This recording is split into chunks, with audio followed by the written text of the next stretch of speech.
It's April, and with a major movie release right around the corner, we're taking a look at the upcoming Michael Jackson biopic, Michael. We'll talk about our expectations for the film, what we're hoping to see, and how it might capture the legacy it's stepping into.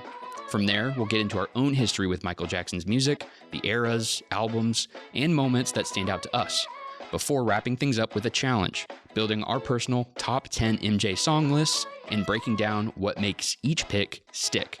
Thanks for being here with us for episode 2 of For the Record with CMC Neptune. We'll get into it right after this.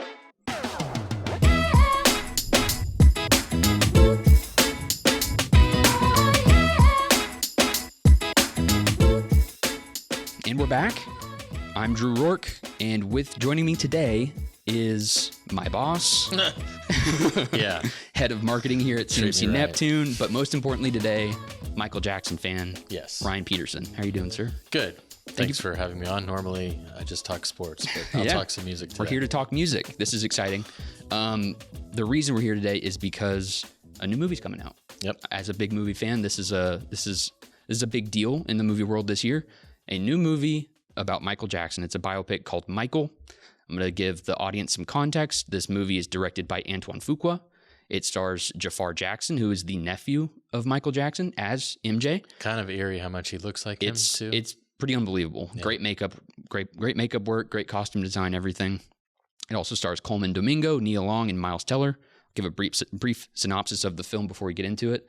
It says, discover the story of Michael Jackson, one of the most influential artists the world has ever known, and his life beyond the music, tracing his journey from the discovery of his extraordinary talent as the lead of the Jackson 5 to the visionary artist whose creative ambition fueled a relentless pursuit to become the biggest entertainer in the world, highlighting both his life offstage and some of the most iconic performances from his early solo career.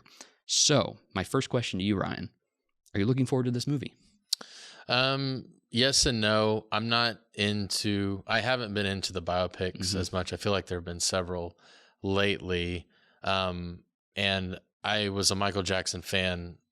I was born in 80. So growing up in the 80s, I loved his music. I didn't follow as much later, but for me, it's kind of looking down memory lane. So I am looking forward to hearing the music more so than probably, the actual movie. But, I do think, like I just mentioned, he looks so much like him. Yeah. It's going to be a little crazy to see that, but I'm looking forward to see what they do with it. I'm the exact same way. As a movie fan, I track movies a lot, and I watch all of these biopics, and they're kind of the same. They're kind of repetitive. So my excitement for it as a movie isn't really there. I'm going to see it because I try to see everything. Yeah. But I'm with you. It's going to be really cool to see the performances, hear the music in a big theater. That's going to be great. So, didn't the trailer get like a record number of views though? It might have. Like I'm not sure. Yeah, because it's obvious people want to see it, even though I'm not as excited about it. It's going to be a big deal, and it's like that movie Bohemian Rhapsody from a few years ago that was about Freddie Mercury and Queen. These movies do incredibly well. They're very popular. They're concerts. Like that's the energy that they bring. So this one will certainly do very well and be very popular. Yeah. So is there anything that you're expecting from the movie? Like what are they going to cover? Are they any performances that you really are excited about seeing? Honestly, now I don't know, because you and I were talking as we were getting ready for this that I guess I'm interested to see how far in the timeline of his life they go. Yeah. Obviously things were a little controversial later, which we're not going to get into. But, yeah. Is it going to just be strictly on his early music? Right. So I really don't know what to expect because I feel like the trailer doesn't give a whole lot away. It really doesn't. It seems to be focused a lot on his time in the Jackson 5 as a kid and his family life and then charting his solo trajectory in his early albums. So I'm with you. I feel like it might be the first half of his career. There's been some theorizing online of maybe they split his life into 2 films. So maybe this one will be part 1 and they'll do a part 2 later. But yeah, we don't know for sure. But yeah, it's going to be an interesting watch. Is there anything else that you want to say about the movie? We obviously haven't seen it yet. It's not out yet as of the recording of this episode. But is there anything else that you're hoping to see?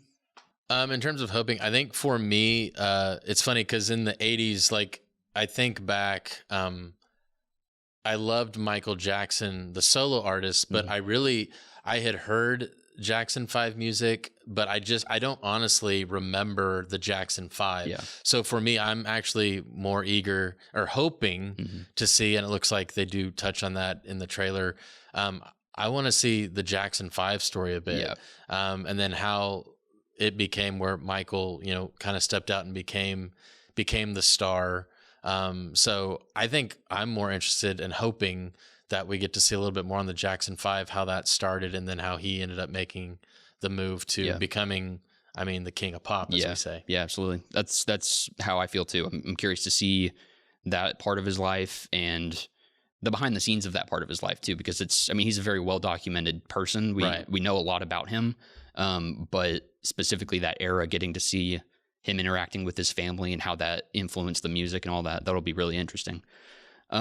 So around the release of these major music biopics, you usually see the artists start climbing the charts again and people dive back into their music. So if you're running something like a trampoline park or a water park, this is the perfect time to bring that energy into your venue. And that's where CMC Neptune comes in. Our Neptune library features 33 Michael Jackson tracks, along with major hits from thousands of other artists. So if you've got everything you need to keep the vibe going. Now, to keep the vibe going here, we're going to talk about our own personal history with Michael Jackson. So I'll start with you. Did you grow up listening to Michael Jackson? Do you have any early memories of listening to Michael Jackson? Any particular experiences growing up that you'd like to talk about? Yeah, I grew up in the 80s and 90s, so I loved his music. We're going to talk about his music videos soon, but it was just, everything was such a performance. I loved trying to break dance, do his moves. It was just a different kind of art. Yeah. And so I just loved him as a kid. Fortunately, we didn't have these phones that had cameras back then, because there might be videos of me dancing or break dancing, attempting to as a kid. But I always just loved his music, especially in the 80s. I had the red leather jacket. Nice. I had the glove. So, and like I said, I loved watching the music videos. Yeah. So yeah, there was just something about his music. I just enjoyed it always when I was a kid. Yeah. I think the music video, we'll talk about some specific ones today, but I think that's kind of the biggest aspect of my connection to him and his music. My sister had this box set. It's like a briefcase, and it had CDs and DVDs of all of his albums and all of his music videos. So we would watch, so many music videos over and over and over again. I've probably seen some of those hundreds of times. And then a major thing for me is, I brought a prop. This movie, I'm holding a Blu-ray for the listeners. This movie is This Is It. This is a documentary that is about the behind the scenes of the making of the This Is It tour that never happened, because he was going to be doing this in 2009 and he passed away in 2009. If you haven't seen this documentary, I highly recommend it. It's an interesting look behind the scenes to see how much of a perfectionist he was about his work, and getting to see him interacting with his band and all of his dancers and everything. It's fascinating, and that's a major reason that I'm interested in Michael Jackson's music, is that documentary. I watched it over and over again with my family. And it's a great movie. So yeah, highly recommend that. Next up, I want to talk about the different eras of his career. He's got some distinct eras. Obviously, the Jackson 5 era, his breakout with Off the Wall, that early record. And then he's got the Thriller, bad 80s era, and then into the 90s and 2000s. Is there a favorite era for you of his career? For me, it's probably the 80s. That was when I really fell in love with him and his music. Then there was stuff in the early 90s I did like, but for me, and we will see when we do the picks, the 80s is pretty much my bread and butter. It leans that way for both of us, which I really loved. Yeah. And again, these are just our personal choices. I'm not saying I'm right or wrong, but for me personally, that was the era that I loved listening to his music. Yeah, I'm with you on that. I think I have an affinity towards music from the 70s, just generally. And so I really like his early, like his solo stuff after the Jackson 5, particularly the Off the Wall album. I love that era, and I love that album. So many great music videos there too. I love the I'm forgetting which song it is, but there's a great music video of him. I think it's "Don't Stop Till You Get Enough," where he's just behind, like dancing in front of like a green screen that's bright, kaleidoscopic, like neon colors, and it's very fun to watch. So that's probably my favorite album is that one. Do you have a favorite album? My favorite album for sure is Bad. I would say Thriller would be second. Thriller, which we have right behind you on our shelf. But Bad was nominated for Album of the Year in 1988. It didn't win, but I think you could argue it certainly could have. Certainly. It also had at the time a record-setting 5 Billboard Top 100 songs, number 1 hits. And that's the thing, I think, and again, I'm not a music guy that I track and follow the current artists, but I feel like there's so many people. I like 1 or 2 songs. With Michael, that entire album, I could listen to it all day. No skips. And if doing any research you do on Michael, that was important to him. He hated the thought of throwaway tracks that were on an album. And so for me, definitely Bad was my favorite. Nice. So we talked about music videos. Do you have a specific favorite or favorites that you'd like to cover?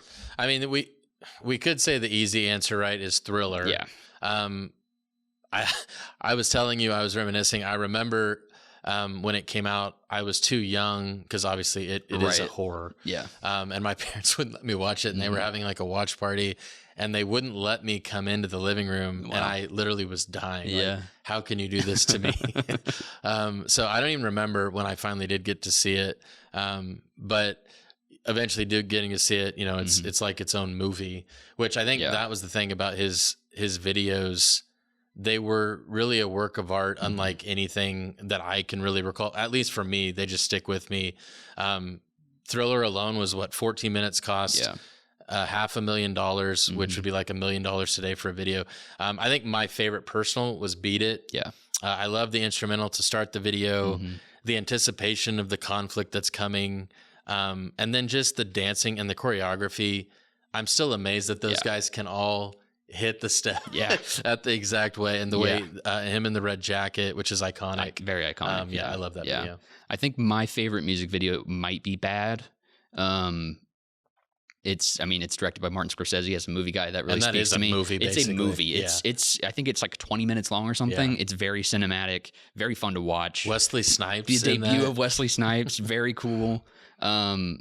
And it's interesting seeing Michael Jackson act. I don't know if he's the best actor, but it's just interesting seeing him do a different mode. Similar, Smooth Criminal. Amazing. And that's the first time we see him do his now famous, anti-gravity lean. And it's the iconic. Still don't know how he does. Who knows? That's the mystery. But the iconic white suit with the white fedora. It's like these music videos are very iconic, and they've stuck to the culture for a long time, and they always will. Another great performance, which I've been watching a lot of these on YouTube, and one of the greatest performances ever is his Super Bowl halftime show. Unbelievable. I'm glad you brought that up because we were talking about memories. That still for me, and I'm sure other people would argue, it is by far my favorite and most memorable. Again, he did something completely different. He's like at the top of the stadium. The things that they were doing, the things that he was willing to risk. That performance, the Super Bowl halftime show, which I don't even remember which Super Bowl that was. I'll check real quick. But it was, I will never forget that one. It was always my favorite. I'm going to see really quick which Super Bowl that was. That was Super Bowl. It was 93. So it was Super Bowl, trying to do Roman numerals on the spot, 27. So that would have been, is that 27? Was that the Bills? I think the Bills. Let's get into it. But it was definitely an entertaining one. I think it looks like it was Bills Cowboys. Iconic.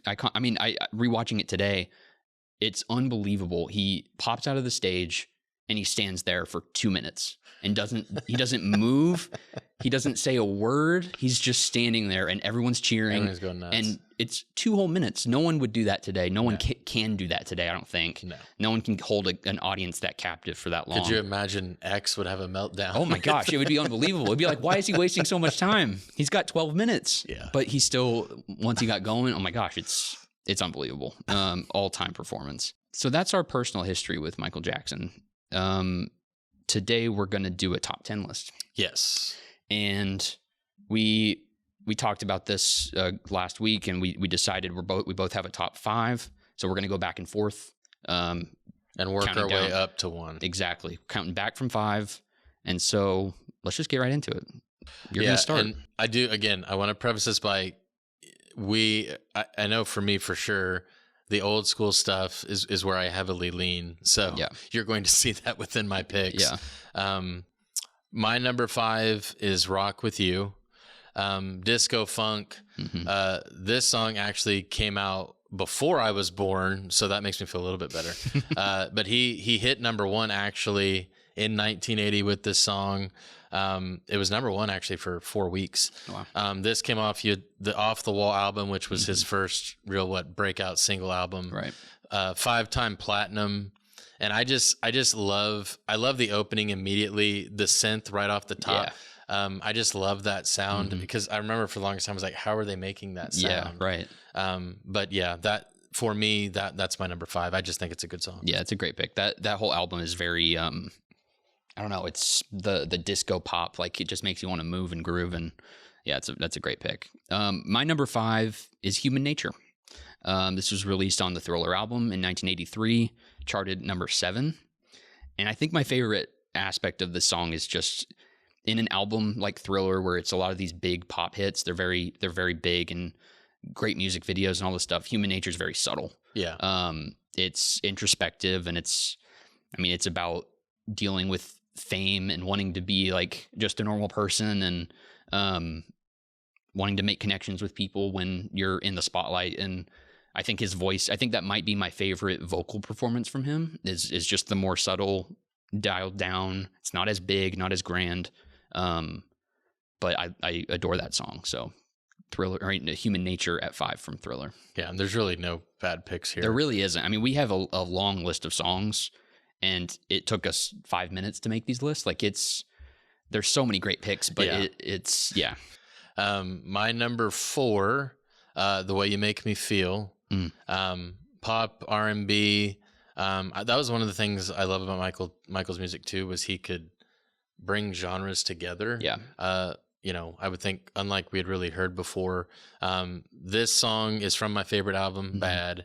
It was number 1 in 1988, 2-time platinum. This one was written actually by Michael. Also, it's featured on his first disc of his History album. Right. I love this song. I love the energy. If I hear this song and I'm with my wife, like I want to start dancing. Yeah. Like it just immediately, it gets you going. I'm not going to sing for everybody, but it immediately, when I even just hear The Way You Make Me Feel, I just want to shout out the lyrics. So that one for me is just a great one. It makes me want to dance, and it's a great song at the club. Yeah. Yeah. You definitely want to get on the dance floor with that one. Absolutely. Love that song. My number 4 is Don't Stop Till You Get Enough. That's a great one. It's very good. Again, Off the Wall, 1979, his debut solo album. This was so back then he made the movie The Wiz. Yes. And in that, he was his first collaboration with Quincy Jones, who's I forgot about a legendary producer. Yeah. And after that, he decided to work with Quincy for his first album, and major turning point for him. It gave him full creative control and someone outside of his family dynamic that he had with Jackson 5. This song hit number 1. It won him his first Grammy for Best Male R&B Vocal Performance, and it went platinum. It's a very fun listen. It's one of those that it's like impossible not to tap your feet and really get into the groove. So yeah, Don't Stop Till You Get Enough is my number 4. All right, my number 3, everyone pretty much has to know this one, Thriller. Disco funk, Halloween. This song, the thing about Thriller is it's more known for its music video, which we've already talked about. But it's so funny because this song has been, and the dance moves have been reenacted in so many shows Yeah. and movies copied. So probably it's one of the most recognized dance routines in pop culture history. Right. And really any age group has probably learned it at some point. Interesting, Thriller, the best-selling album of all time, but the song, which I found this interesting, it never hit number 1. Really? It did not. It topped out at number 4. Wow. I had no idea. Which is crazy to That's think shocking. that. It was different in that it was a pop song that went horror. Yeah. That's very rare. But for me, this song, it's more like it's just a classic, and it's a Halloween classic, and every Halloween, like, it returns to the charts because people love it. So yeah, Thriller. Probably this one was hard for me because I don't know how much I love the actual song, but I love the video. It's so iconic. And so, and because of the history, and every Halloween, you can't escape it. Yeah, that's my number 3. I mean, there are probably so many people that Thriller is the song that they identify with Michael Jackson, which could be the case for any of these 10 songs that we talk about now. So my number 3 is Man in the Mirror. This is from Bad in 1988. This song hit number 1 again. I think this song, again, kind of like Human Nature, it's a more subtle song. It's more toned down. Maybe that just speaks to my music taste more, that I'm not as attracted to some of the poppier songs, I guess. But, you know, great message in this song about wanting to, if you want to see a change in the world, you gotta start with yourself. And I that's something that he's very upfront about in his career about. I mean, we're not going to get political, but he's very politically minded for some of his music, and this is one of those songs. And yeah, when I think of Michael Jackson, strangely enough, this is the song that comes to mind. I just love his voice in this song, and the melody is very beautiful, and it's just, it scratches that itch in my brain of the kind of music I like. So that's my number 3. All right, my number 2, sticking with, again, we said we were going to be sticking back in the 80s, is Bad. Yeah. Dance pop, R&B. I'd mentioned earlier, this is my favorite album by far. This song was platinum, was number 1 back in 1987, another one written by Michael. But Bad became the actual term Bad. It was like where that slang actually got introduced to a different audience in America, where, you know, bad is not what maybe your mom and dad or grandma and grandpa thought it was. It's tough, it's strong, it's courageous. Right. And then I also just loved, I mean, it sounds simple. I just was saying, who's bad? Yeah. Like that when I was a kid, I loved that song, which will lead to my number 1 momentarily. But Bad was, I loved singing that song. And again, amazing music video. Yes. I mean, it's a short film. It's again, directed by Martin Scorsese, the great. Okay. My number 2 is Smooth Criminal. Released on Bad in 1988. Maybe one of his 3 most famous music videos, up there with Thriller and Bad. It's an iconic music video. I love it's kind of a intro to noir cinema for the movie nerds out there. Don't you feel like it's kind of funny? We just keep repeating. So many of them are iconic. They are. I think it's a staple of him as a performer and what he valued in the industry and what he revolutionized in the industry, because there are so many. I mean, it's a before and after Michael Jackson in terms of music videos. And I mean, I didn't grow up in the MTV era, but MTV was a major part of that too. They actually used to have music videos. They used to have them. They used to have them and prioritize them. But for Smooth Criminal, I love a song that's narrative driven, and this one is that. It's telling a story. Again, another long music video, about 14 minutes or something. It's that music video is the intro of his iconic lean, like I said earlier. And this is the one I've seen the most. It's probably my favorite music video of his. And this, again, it's kind of like Thriller, where it's hard to separate the song from the music video. Yeah. But whenever you listen to the song, it's great. It's that sharp, pulsing bass and the darker tone. It's just really, I mean, Smooth Criminal. It's hard to talk about these songs without sounding hyperbolic. But yeah, Smooth Criminal's number 2. All right, my number 1 is Beat It, rock genre. This one for me was just super fun. It was the top single from the Thriller album. It hit number 1 in April of 1983, won Record of the Year in 1984. I actually didn't know this. Again, this has kind of been me going back in the past year and looking up things I loved, but Eddie Van Halen performed the guitar solo for Beat It, which that's the funny thing about that song. I just love the very beginning, the guitar at the very beginning of the song, you're already hyped. Yeah. And he did that actually for free as a favor. Oh, really? Wow. To Michael. Wow. But yeah, love that song. And the other thing about that song that I loved, which I'm sure this happens with a lot of songs, but you didn't even have to know the words. All you knew was Beat It. Yeah. It's all you just need. Beat It. Yeah. But you, because of the guitar and just another thing I loved about Michael, he could have, even within the same album, completely different genres. Yeah, absolutely. And you're not listening to the same thing. And so that and the music video is great. So Beat It for me was always my favorite. I actually had a t-shirt when I was a kid. It was Michael leaning up. It said, just Beat It. Yeah. And he's leaning up against it in his red jacket and he has the glove on. And I wore that t-shirt all the time. Nice. But nice. yeah, that's always been my personal favorite. Nice. My number 1 is Billie Jean. Another classic. Another classic off of Thriller, 1983. Again, one of those songs that it's telling a story. It's about like this woman who's a fan of Michael, saying that the kid is yours. It's not. She's just a crazed fan who wants to get close to him, and it's about his. You can tell in all of his music, it's him dealing with his fame and the obsessive fans and false narratives and all these things. And this is just another song that's him trying to sort that out. Again, another collaboration with Quincy Jones. Interestingly enough, Quincy wanted the song to be shortened. Interesting. And Michael was like, no, absolutely not. We're not doing that. Some achievements on this one. It hit number 1, won multiple Grammys. And it helped Thriller become the best-selling album of all time.